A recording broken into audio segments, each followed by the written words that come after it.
We've had more conversations in the last 2 weeks than we've had in the last 2 years, and I think that's a good sign, a growing awareness that the power's going to be more symmetrical in the next Congress, and I'm optimistic we'll be able to come together. And that was Senator Mitch McConnell, of course, showing some love to President Obama. Jonathan Karl getting some love from Democrats? Hey, they're best friends now, and Top Line begins right now.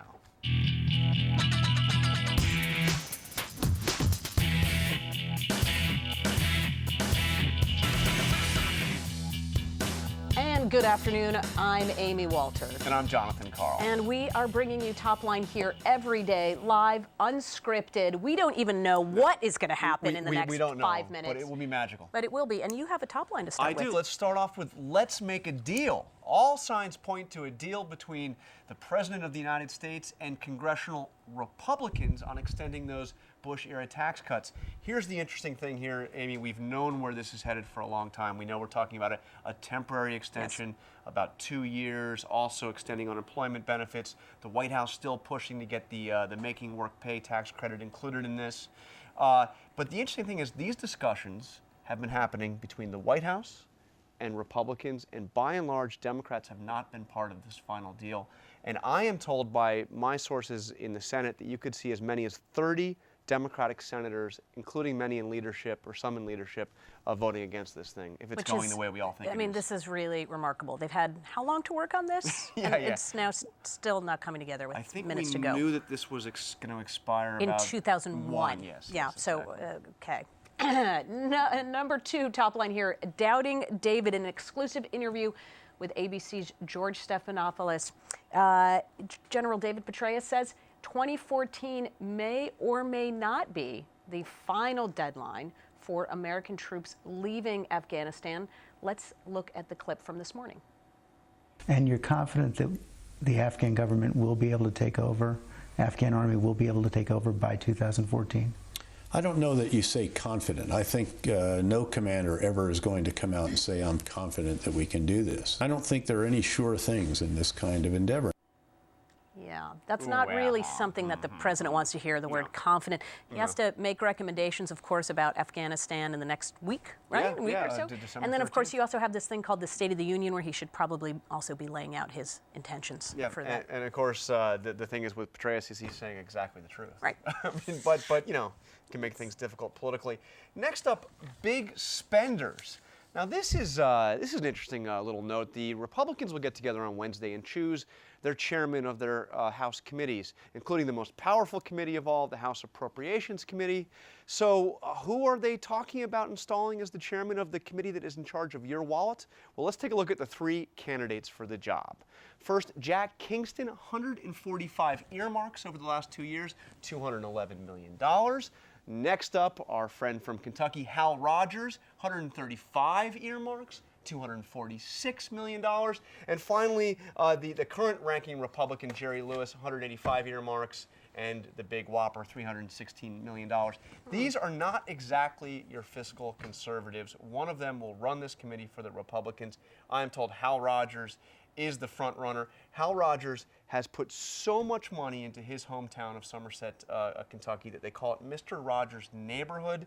There is a highway there that was once called the Daniel Boone Highway, now called the Hal Rogers Highway. I mean, that is my favorite part of this story. You don't mess with Daniel Boone in Kentucky, apparently, although unless you bring a lot of money with you. I guess you can. So whatever happened to the message from the election? Well, we'll see. These guys are born-again spending cutters. I got it. All right, and finally, tongue-tied. This is just for fun, all right? So the president, of course, got into a little scrape at a basketball game a couple of weeks ago, 12 stitches in his mouth. It tends to make it difficult to enunciate certain words. Take a look from the Kennedy Center Honors last night. Let me start that over. To many people, the superfluous, it's this lip, it's hard to say. You try it when you've had 12 stitches. That's true. I haven't had to try that. I can't even do it with the without stitches. It's like the Novocaine when you get that in there. Superfluous. It's good. It's good. All right. Well, joining us this morning, this afternoon to go over a lot of the back and forth here, especially about the deal making in Congress right now on the tax cuts. We have Adam Green, who's the co-founder of the Progressive, I want to call it the PCCC, but it's, give me the whole title. Progressive Change Campaign Committee I at love that. boldprogressives.org. There we go. All right. So, Adam, you guys aren't very happy in what you're seeing in terms of the debate going on right now, the potential compromise. Tell me what you guys are planning to do about this. Yeah. Well, our organization has about 600,000 members, many of whom, like myself, woke up every day in 2008 asking, what can I do today to elect Barack Obama president? So we want him to succeed at passing change we can believe in, which he campaigned on. But there's no room for compromise on an issue where Democrats are representing 98% of the American people and Republicans are standing for only 2%. We need a fight, and the American people deserve to see that fight. It's not happening so far, but people want it. Okay, so let's make this absolutely clear, Yep. which there's not a lot of gray area here as far as the position you guys have outlined. You think it would be absolutely a mistake to extend these upper end tax cuts even for temporary? Yeah. I mean, this is one of the core promises of President Obama's campaign. That he said in Iowa in 2007, we will allow the Bush tax cuts for the wealthiest Americans to expire. Actually, if I can interrupt you, Yeah, let's watch take it. a quick look. You guys are running an ad. We're running an ad in Iowa. This is tough. Will also allow the temporary Bush tax cuts for the wealthiest Americans to expire. If the only option I have is to vote for some of those tax reductions, I'll vote for it. Yeah, there was no ambiguity about this promise.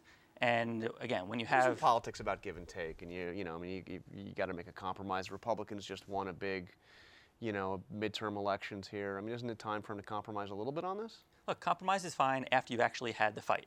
But we have not seen this president fly to Maine and rally Olympia Snow's constituents against her, or fly to Massachusetts and rally Scott Brown's constituents against him. When he does that, then maybe he can come back and talk about a compromise. But my guess is if he did that, they would actually cave, and he could win without a This compromise. election was just about. I mean, he flew all around the country during the election, and Look, he consistently through his presidency has stated a policy preference without actually fighting. And my guess is if he had been doing this since the election, the environment would be much different right now, and Republicans would be ready to cave. So are you going to encourage Democrats to vote against whatever compromise ultimately happens? Yeah, our position is pretty clear. I mean, you don't compromise on a fight that you can win, whether it is the Even if tax it cut means fight. defeating the president, even if he loses, then he compromises, they get a deal worked out with Republicans, Democrats vote against it, the president defeated. That's okay? Well, again, we're rooting for the Barack Obama of 2008, the one who actually made this promise and who was willing to be bold.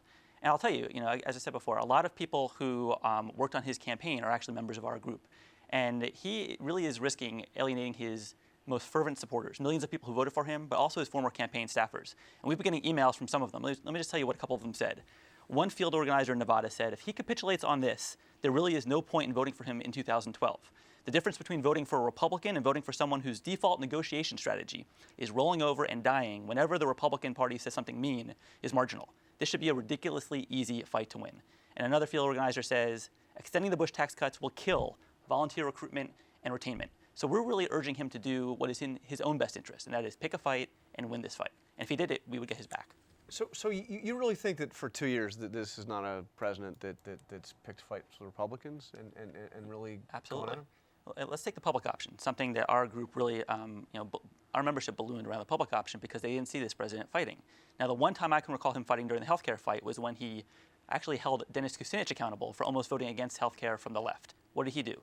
He flew to Cleveland, commanded local media attention, rallied Kucinich's constituents against him, and the next day, Kucinich caved. Again, we didn't see that for Olympia Snow. We didn't see that for any of the Republicans. And we're just saying to him, do that. We want the fighting Obama applied to the Republicans. And if he does that on issues that the public is on his side, well, he'll win. What does it say, though, that there are a number of Democrats, especially those who were up in 2012, people like Jim Webb, and we had Joe Lieberman and others who voted with Republicans against this. So this isn't just the president unable to get Republicans on board. He's not even able to get his own party on board. That's absolutely true. And what we've seen with people like Ben Nelson consistently is if Republicans are there on a vote, he's there. And that is all the more incentive for President Obama to be willing to rally Olympia Snow's constituents and others against them and bring them on board. And it's not an accident, I don't think, that a poll that was done by another network, which I will not name, showed that only 26% of the people agree with the Republican position. Even a majority of Republican voters say that they would prefer to either have just the middle-class tax cuts extended or let them expire altogether. And there is a bipartisan consensus among voters on this issue, and all we need is a president to shift the environment by actually rallying people on this, and that would give other Democrats more confidence in getting his back. If you don't make the fight, if you don't make the cause, if you don't present the cause or present the argument, then of course you can't expect people like Ben Nelson to be out front of this issue. That's absurd. All right. Well, I'm sure we'll talk more about this. I like absolutely no ambiguity here at all on the direction you think the president should go, and it looks like you're going to lose this one. But look, again, there's nothing wrong with a reasonable compromise. But when you compromise before the fight has even begun, that's a tough pill for his former supporters to swallow. all right. So, Thank you, Adam thank Green. you. Thank you so much for joining us. Yep.